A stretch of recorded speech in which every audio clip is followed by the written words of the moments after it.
கிளிநொச்சியில் பாடசாலை மாணவி விபரீத முடிவு, துரதிர்ஷ்டவசமாக உயிரிழப்பு. கிளிநொச்சி பகுதியில் பாடசாலை மாணவி ஒருவர் தவறான முடிவெடுத்து உயிரை மாய்த்துள்ளதாக தெரிவிக்கப்படுகிறது. இந்த சம்பவம் மாலை 2 மணியளவில் இடம்பெற்றுள்ளது.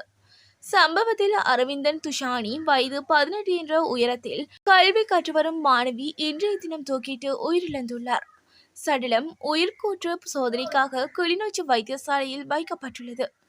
மேலதிக விசாரணைகளை கிளிநொச்சி போலீசார் மேற்கொண்டு வருகின்றனர். தென்னிலங்கை அரசியலில் ஏற்பட்டுள்ள குழப்பம். இலங்கையில் ஜனாதிபதி தேர்தல் நடைபெறவுள்ள நிலையில் வெற்றியாளர் தொடர்பில் பல்வேறு குழப்ப நிலைகள் ஏற்படுத்தப்பட்டுள்ளன. அரசியல் மட்டத்தில் பல்வேறு கட்சிகளின் பேரம் பேசுதல் தீவிரமடைந்து வரும் நிலையில் பல நட்சத்திர ஹோட்டல்களில் மந்திர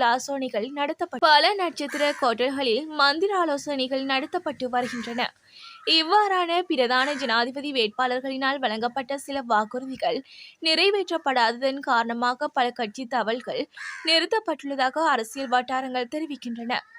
பல்வேறு சலுகைகள் மற்றும் வாக்குறுதிகளின் அடிப்படையில் கட்சி மாறிய உறுப்பினர்கள் பலர் மௌனமாக இருப்பதாகவும் தாங்கள் ஏற்கனவே இருந்த குழுவில் சேர முயற்சிப்பதாகவும் தகவல் தெரிவிக்கின்றன.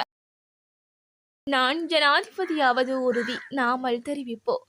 தாம் ஜனாதிபதியாவது உறுதி என ஸ்ரீலங்கா பொதுஜன முன்னணியின் தேசிய அமைப்பாளரும் ஜனாதிபதி வேட்பாளருமான நாமல் ராஜபக்ச தெரிவித்தார். எதிர்வரும் 21ஆம் தேதி ஜனாதிபதி தேர்தல் இடம்பெறவுள்ள நிலையில் மொட்டு கட்சியின் வெற்றி உறுதியாகிவிட்டதாக அவர் குறிப்பிட்டார். நாட்டுக்கு குந்தகம் ஏற்படுத்தக்கூடிய எந்த ஒரு சட்டத்தையும் நடைமுறைப்படுத்த இடமளிக்க மாட்டோம். மாகாண சபைகளுக்கு எந்த வகையிலும் போலீஸ் அதிகாரங்கள் வழங்கப்படாது என்று அவர் குறிப்பிட்டார்.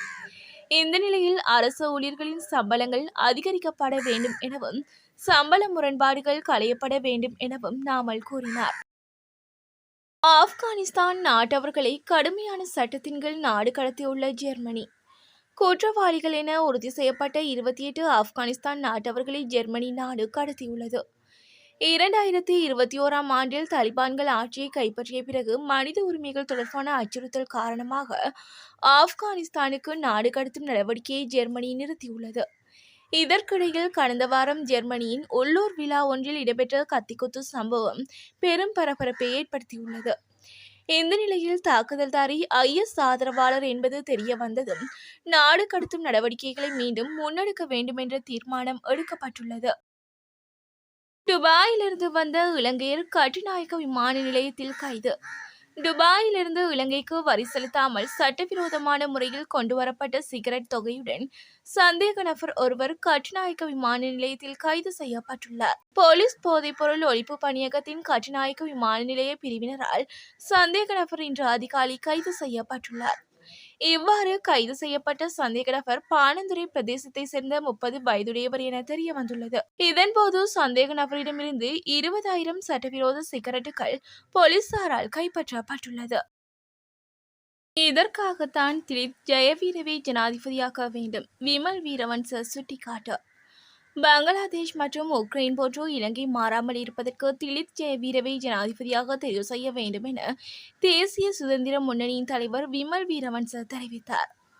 கொழும்பில் இடம்பெற்ற ஜனாதிபதி வேட்பாளர் திலீப் ஜெயவீரவின் தேசிய மூலோபாய கருத்து திட்டம் வெளியீட்டு நிகழ்வில் உரையாற்றும் போது இவ்வாறு குறிப்பிட்டார். மேலும் உத்தேச உண்மை மற்றும் நல்லிணக்க சட்டமூலம் தொடர்பில் விசேட கவனம் செலுத்தப்பட்டுள்ளது. இதற்கு முன்னர் 7 சட்டங்கள் கொண்டுவரப்பட்டுள்ளன.